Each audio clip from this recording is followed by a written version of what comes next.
Colorado's Republican Party is going through some things. Big news in Colorado politics. The state's Republican Party chairman is out. The Central Committee voted to oust party chair Dave Williams. It's 2.5 months until Election Day, and Colorado Republican Party members are still fighting their own leader. This case is likely going to court. Right now, Colorado Republicans have two different people claiming to be chairman, and it's splitting the party leadership into two factions. This turmoil comes at a critical time during a presidential election year when Republicans at the state level are trying to regain some of the power they once held. Today on the show, we'll unpack it. From KUNC and the NPR network, this is In The NoCo. I'm Erin O'Toole. The leadership of the Colorado Republican Party recently voted out their chairman, Dave Williams, and installed a new chairman named Eli Bremer. But Williams is fighting back. He says that vote was illegitimate and he is still chairman. So the party effectively has two competing chairmen now. When something like this happens to one of the two major parties in the state, it makes us wonder, how did we get here? Well, here to help us is Lucas Brady Woods, who covers state politics for KUNC. Lucas, thanks so much for being here today. Thanks for having me. Let's start with some of the backstory here, because this isn't something that just happened this summer or even this year. What has led up to the current situation? I think a big part of what we're seeing as far as the turmoil inside the state GOP is a growing rift between the more Donald Trump-aligned wing of the party and the more traditional, more moderate Colorado Republicans. And, in recent years, Republicans have lost a lot of the electorate that they once had. The majority of Coloradans are now unaffiliated, and Republican registered voters make up about 23% of the electorate, and that's down from almost 40% 2 decades ago. Right. Okay, let's talk about Dave Williams. He was elected as chairman of the state party last year. What were his policy priorities?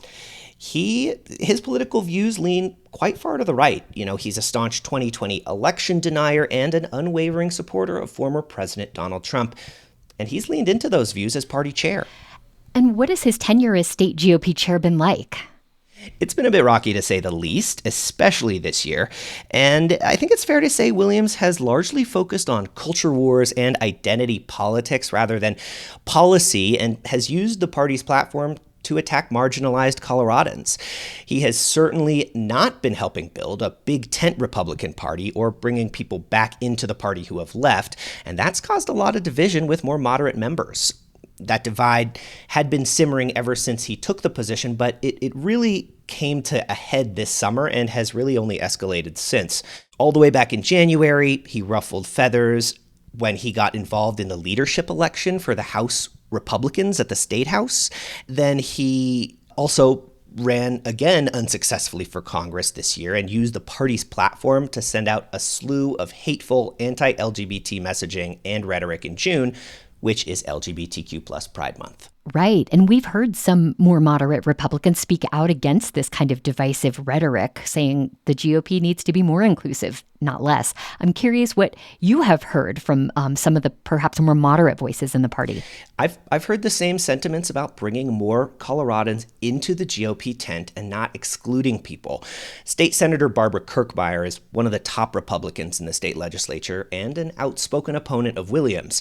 And she said she's heard from Republicans who are leaving the party over Williams specifically. They're like, yeah, we're going to leave the party until Dave's gone. And that is not what the party chair is supposed to be doing. That, he certainly doesn't speak for me as a Republican. He doesn't speak for all Republicans. For her, bringing people into the party means talking about policy that affects everyday Coloradans and governing in a practical way. Well, this summer, things really came to a head as Williams was campaigning in the primary for Congress. I remember a lot of angst over those mailers that went out and some concerns also over how they were paid for. Yeah, that's right. Williams ran for the Colorado Springs-based 5th Congressional District, which is currently held by Congressman Doug Lamborn, who is retiring. Williams ended up losing by a fairly large margin during the primary to political consultant and radio talk show host Jeff Crank, despite getting the explicit endorsement from former President Donald Trump. But he also raised concerns during his campaign because the party spent almost $60,000 supporting it and no other campaigns. It actually spent almost $40,000 just on 2 mail campaigns to voters in May, which is what I think you're referencing. So, Lucas, the party decided to try to hold a meeting to oust Dave Williams. After some infighting, having the meeting blocked by a judge and then allowed to go forward, the vote was held the second to the last weekend in August. And in that meeting, Williams was ousted as state GOP chair. Briefly, how did that go? Right. So there was this back and forth where the meeting was blocked and by this judge, and the judge reversed his order. Then they held the meeting in Brighton, and it seemed to go pretty smoothly as far as Williams' opponents are concerned. They claim that the party's bylaws only require a third of the state party central committee to assemble a meeting, and it only requires 60% approval from those who are present at the meeting to remove a member of leadership.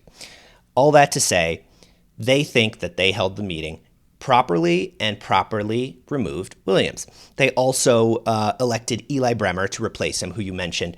And really, only Williams' opponents were present at the meeting, not his supporters. And, that's caused some complications. Right. Dave Williams and his supporters have basically refused to accept those results, reiterating his claim that the meeting to vote him out was illegal. So this past weekend, the party held another vote. What happened this time? Like you said, Williams and his supporters are refusing to accept the results of that Brighton meeting and went ahead and held their own meeting in Castle Rock this weekend, and they voted overwhelmingly to keep Williams in place. So now the party has 2 landslide votes with opposing results for chair. Also important to mention here, the press was actually barred from attending the Castle Rock meeting, and it's not the first time Williams' wing of the party has blocked press access. Lucas, you've interviewed Dave Williams. What does he say about all this?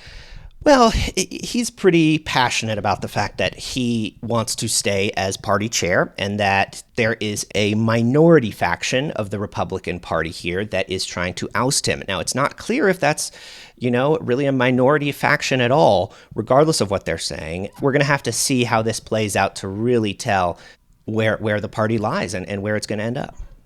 You talked to a lot of GOP lawmakers throughout the course of your day. Lucas, how painful has this been during a presidential election year when the party is trying to engage voters and gain some seats at the state level?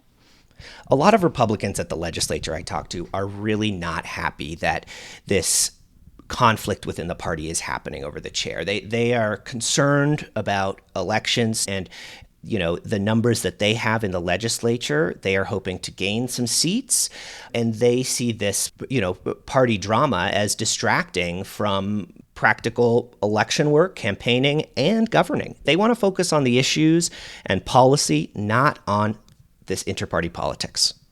Lucas Brady Woods covers the state capitol and state politics for KUNC. Thanks so much for breaking this down. Always happy to be here. Lucas noted the National Republican Party may ultimately step in to settle the matter.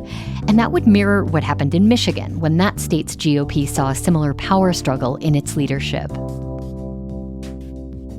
That's it for us today on In The NoCo. I'm Erin O'Toole. Thanks so much for listening.